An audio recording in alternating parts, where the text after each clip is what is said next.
আলহামদুলিল্লাহ রবিল আলমিন আসসালাম আলা রসুলিল করিম আহমাবাদ আল্লাহ সুবহানাহু ওয়া তাআলা আনফুসাকুম আহলিকুম নারা। তো আসুন আমরা ছোট্ট একটা আয়াত, আল্লাহ সুবহানাহু ওয়া তাআলা আমাদের কি বললেন, যে বললেন আনফুসাকুম আহলিকুম, তুমি নিজে বাঁচো, আহল পরিবারকে বাঁচাও জাহান্নামের আগুন থেকে।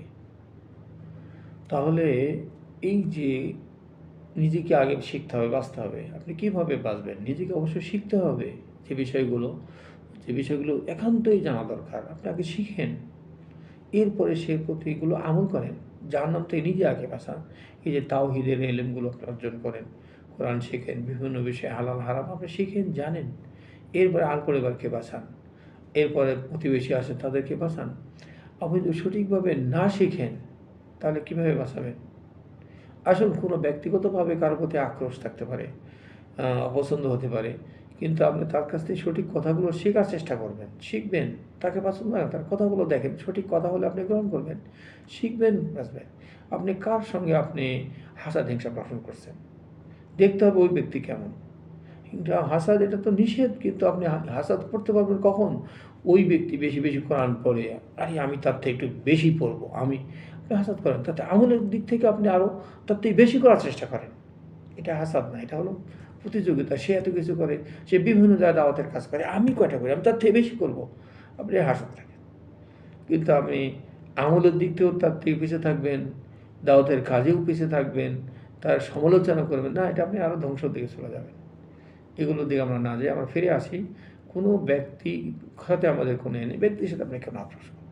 আপনি কিছু নিজে শিখুন, নিজের আল পরিবারকে জাহান্নাম থেকে বাঁচান, প্রতিবেশীকে জাহান্নামের থেকে বাঁচান। আপনি কি বলতে পারবেন আপনার প্রতিবেশী 10টা ঘর যে আছে, এই 10টা ঘর কি তারা তাওহীদবাদী, শিরক মুক্ত? এগুলোকে কে বাঁচাবে? কিয়ামতের দিন আল্লাহ আপনাকে জিজ্ঞাসা করবে। আপনি নিজে শিখেছেন তাওহীদ, আপনার আল পরিবার শেখাতে হবে। আরও প্রতিবেশী ইজার, যে হক, যে আল্লাহ প্রতিবেশী একটা হক রেখেছেন, মান কানা ইউমিনু বিল্লাহি ওয়াল ইয়াউমিল আখির ফালইউকরিম জার, যে আল্লাহর প্রতি ঈমান রাখে তারা অবশ্যই তার প্রতিবেশীর সঙ্গে তারা হক আদায় করবে। এটা হলো হক। আপনি তাওহীদ শিখেছেন, তাকে শেখান। সে বেনামাজি, তাকে নামাজি বানান। সে হারামের মধ্যে লিপ্ত, হারাম থেকে তাকে বাঁচান, এবং অন্যায় কাজ থেকে তাকে ফিরিয়ে রাখেন। আপনি কি করতে পেরেছি? আমরা কি সবাই করতে পেরেছি যে আমার প্রতিবেশীর 10টা ঘরকে আমি তাওহীদের শিক্ষা দিতে পেরেছি, নামাজি বানাতে পেরেছি, অন্যায় থেকে বিরত রাখতে পেরেছি? তাহলে কিসের আমরা হিংসা হাসাদ পোষণ করি? আমরা কিসে দাওয়াতে কাজ করি, কিসে শিখি? বলে যাই আমরা এগুলো। আসুন আমরা সঠিক দিন শিখি, সঠিকভাবে শিখি, নিজে আমল করি, এবং নিজেদের আহল পরিবারকে জাহান্নাম থেকে বাঁচাই। প্রতিবেশী যারা আছে, দেশে যাবেন, তাদেরকেও দাওয়াত দেবেন, বাঁচাবেন। এটা আমাদের মনোভাব থাকবে। প্রতিবেশীর সঙ্গে হিংসা হাসাদ পোষণ করলে আপনি কীভাবে তাকে দিন শেখাবেন? সে যাই বলুক না কেন, আমি তাকে সঠিক পথ দেখাই।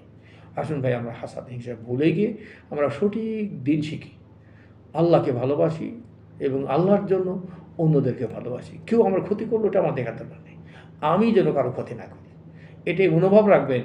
তাহলে ইনশাআল্লাহ ওই যে ওই ব্যক্তি জান্নাতি, আপনিও জান্নাতি হবেন।